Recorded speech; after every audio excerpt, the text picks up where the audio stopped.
শবে বরাত। ইসলামী শরীয়তের আলোকে শবে বরাত বা লাইলাতুন নিসফি মিন শাবান, শাবান মাসের মধ্য রজনী একটি গুরুত্বপূর্ণ বিষয়।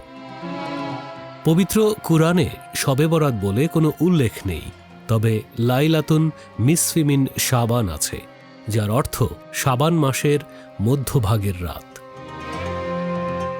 হাদিস শরীফে এই রাতকে মূলত লাইলাতুন নিসফি মিন শাবান হিসেবেই সম্বোধন করা হয়েছে। পারস্য বা ইরানি প্রভাবে পরবর্তীতে আমাদের এই অঞ্চলে শবে বরাত নামটি প্রচলিত হয়। আরবিতে একে লাইলাতুল মোবারাকা বা বরকতময় রাত হিসেবেও কেউ কেউ উল্লেখ করেন, যদিও অধিকাংশ আলেম মনে করেন কুরআনে বর্ণিত মোবারক রাত বলতে লাইলাতুল কদরকে বোঝানো হয়েছে। শবে বরাতের ফজিলত সম্পর্কে বেশ কিছু হাদিস বর্ণিত হয়েছে, যদিও কোনো কোনো হাদিসের সূত্র বা সনদ নিয়ে মুহাদ্দিসদের মধ্যে আলোচনা আছে, তবে সামগ্রিকভাবে এই রাতের গুরুত্ব অনস্বীকার্য। রাসূলুল্লাহ সাল্লাল্লাহু আলাইহি ওয়াসাল্লাম বলেছেন, আল্লাহ শাবান মাসের মধ্যরাত্রিতে তার সৃষ্টির প্রতি দৃষ্টিপাত করেন এবং মুশরিক ও বিদ্বেষ পোষণকারী ছাড়া সবাইকে ক্ষমা করে দেন। ইবনে মাজাহ, তাবারানী ও সহি ইবনে হিব্বান। হযরত আলী রাদিয়াল্লাহু তাআলা আনহু হতে বর্ণিত একটি হাদিসে এই রাতে ইবাদত করা এবং দিনে রোজা রাখার কথা বলা হয়েছে, যদিও এই বর্ণনাটির সনদ কিছুটা দুর্বল বলে বিবেচিত, তবে নফল ইবাদত হিসেবে এর অনেক গুরুত্ব রয়েছে। শবে বরাত বা শাবান মাসের মধ্য রজনী পালনের ইতিহাস বেশ বৈচিত্র্যময়। রাসূলুল্লাহ হযরত মুহাম্মদ সাল্লাল্লাহু আলাইহি সাল্লাম এবং সাহাবায়ে কেরামের যুগে এই রাতের ফজিলত ও ইবাদত থাকলেও বর্তমান সময়ের মতো উৎসব মুখর বা সামাজিকভাবে প্রচলিত রূপটি পরবর্তীকালে ধাপে ধাপে বিকশিত হয়েছে। রাসূলুল্লাহ সাল্লাল্লাহু আলাইহি সাল্লামের যুগে এই রাতটি মূলত ব্যক্তিগত ইবাদত ও তওবার রাত ছিল। রাসূল সাল্লাল্লাহু আলাইহি সাল্লাম নিজে জান্নাতুল বাকিতে গিয়ে মৃতদের জন্য দোয়া করতেন এবং নির্জনে দীর্ঘ সময় ইবাদত করতেন। সাহাবায়ে কেরামও ব্যক্তিগতভাবে এই রাতে নফল ইবাদত ও দোয়া করতেন, তবে তখন বর্তমানে প্রচলিত আলোকসজ্জা, হালুয়া রুটি বা ঘটা করে কোনো আনুষ্ঠানিকতা ছিল না।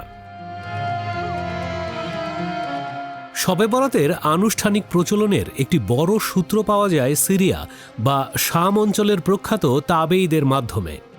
খালিদ ইবনে মাদান এবং মাকহুল রহমতুল্লাহ আলাইহের মতে সিরিয়ায় কিছু প্রখ্যাত আলেম এই রাতে মসজিদে জমায়েত হয়ে সুন্দর পোশাক পরে সুগন্ধি মেখে ইবাদত করার সূচনা করেন। তাদের এই কার্যক্রম থেকেই মূলত এই রাতটি সামাজিকভাবে উদযাপনের ধারণাটি ছড়িয়ে পড়তে শুরু করে, তবে মদিনা বা হিজাজ অঞ্চলের আলেমরা তখন একে সমর্থন করেননি এবং ব্যক্তিগত ইবাদতেই সীমাবদ্ধ থাকতে বলেছেন। ইতিহাসবিদদের মতে শবে বরাতে মসজিদে ঘটা করে বিশেষ জামাতে নামাজ পড়ার প্রথা অনেক পরে শুরু হয়।